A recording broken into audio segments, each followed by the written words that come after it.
Greetings, visionaries. This is your host, the INFJ Visionary. We're going to talk about INFJ's dark side today. We're going to talk about it. I got a bunch of things I kind of want to get into, but we're going to lead with that. We're going to lead with that because I think that's a good entry point for a lot of people. We have a dark side, as I was saying in the everyone has a dark side. And you really want to watch out for people that don't show it to you at all, because you could really get it in spades then. But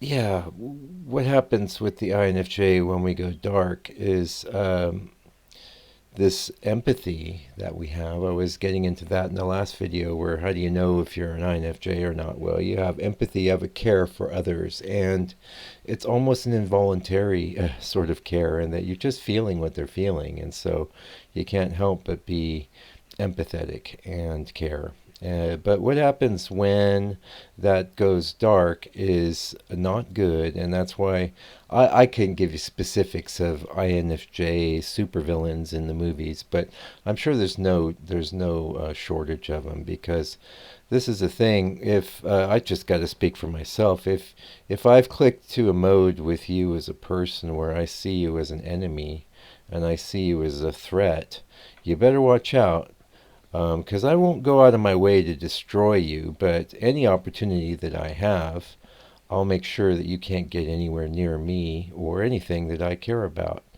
And so we have like a latent ability to manipulate people. The problem with that, and I've brought this up in other broadcasts, is, if you're exercising that ability, it's pretty much throwing you right in the dark side. Because, first of all, instead of acting in alignment with with universal love, let's say, since I don't want to define any sort of overriding entity, we'll just call it that. Universal love and order, the right thing. Instead, you have some sort of agenda, either in regards to that person or in regards to the reality matrix. And you're working your agenda, and that means that you're pulling levers and pulling strings. And this is a corrupting influence on you. Don't think that you can do this sort of stuff and not get caught in some real cul-de-sacs that you wish you weren't in. For my part, I go so far with this as to not even want to be overt as far as manifesting things that I might desire, because there's always this boomerang effect, and I would rather keep my soul relatively pure and perhaps not achieve some of the aims that I think would be nice to, accomplish, right? So there's that. There's pretty much automatic dark side as soon as you start manipulating people. But I will say I've been in situations, maybe with an employer that's gone rogue or something. Once I see you as that, I will manipulate you, and I won't even feel bad about it, because I know what I'm doing, and I know how to get you off me, get you away from me, or ruin your life. I can't think of specific examples where I've done that, but I have a vague sensation that I've pulled those levers before. Maybe. Anyway, just watch out for that. I think it's good not to be too overt. It's good to sort of, since we don't know the truth about so many things, really. We don't really know the truth about what human beings are, what reality is, who created this situation. Was it just a situation that's always been, reality itself, or was there a creator? And increasingly, I'm thinking that I do tend to lean towards the creator hypothesis, but I'm not sure that creator is any sort of all-knowing or omniscient sort of being.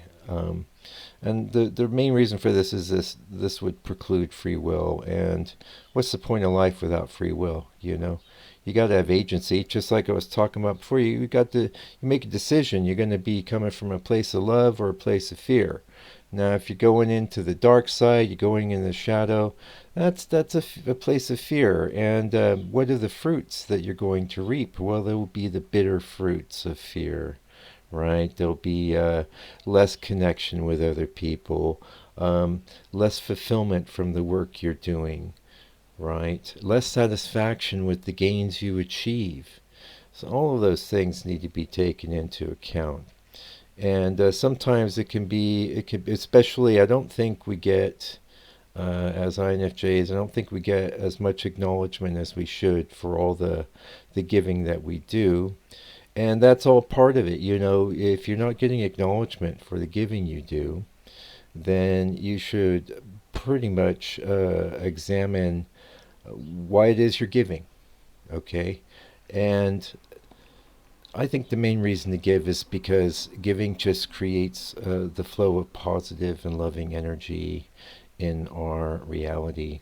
And so, if that's what you want to experience, that's what you need to put out. And if you're going to put it out, you can't put it out with strings attached. You know, you have to just let it go. And that way, when you do get some sort of compensation, then that's brilliant. Yeah, that's positive. But that too, we can get. You know, this is all part of the difference between, I think, someone that's enlightened and someone who isn't. Someone who is, well, very much like your host, the visionary here. I wouldn't class myself as an enlightened person, but I understand the ideal very closely, and I've certainly been there at various points in time. It's not a place that I'm inhabiting all the time, though, and I'm not worried about it. You can't worry about that sort of thing. That's not what life is about. What is life about? Well, since philosophy is one of the things I wanted to get into, we started with the shadow and the dark side. But I think life is about, first of all, you need to come to grips with what you think your reason for being is. You know, if you don't have any clue, you think it's just to, satisfy one jolly after the next, then that's going to be unsatisfying, especially as you start aging out. You'll find that you really can't duplicate those real pleasurable highs of your youth as you age. That's not going to work.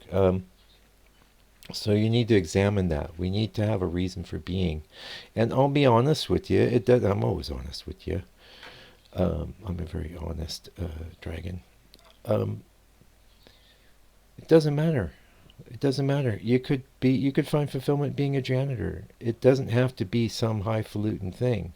What matters is that you embrace something and move towards mastering it. And what matters is that it's a good thing for everyone else as well.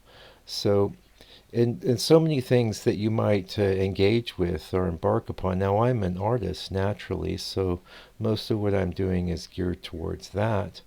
But you could have all sorts of different talents and abilities. You could have a talent or ability for managing people, and in that case, you could just develop more fully to find ways to help other people develop, and that could be a satisfying mission. You know, and I'm not saying you have to lose yourself completely in this, but you need to have a direction, and which gets into, so that's part of the philosophy of life, right? You need to have a reason for being, and I think with humans it's mostly optional. We have to select it or have it put upon us. And if you're an INFJ, I don't think that putting it upon you thing's going to work so good. Maybe you're good at adapting or adopting to the strictures that were placed upon you by others, like when you're young, right?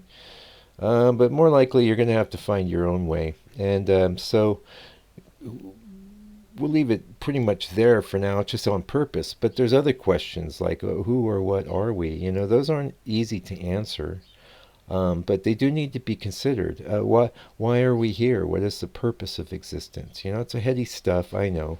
But if you've been with me any time at all, you'll know that the visionary is going to take you there, because if you haven't asked yourself these questions, it essentially means you're not very conscious in your life. And assuming you've got to the 9 minute and 30-second mark, you are, and you are asking yourself these questions, and good on you.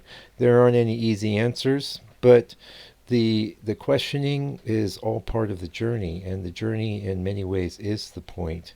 And where we end up, that's going to be a lot of it based on what we're putting out, what we are looking into, and what we care about. Until I come back, keep on keeping on, INFJ.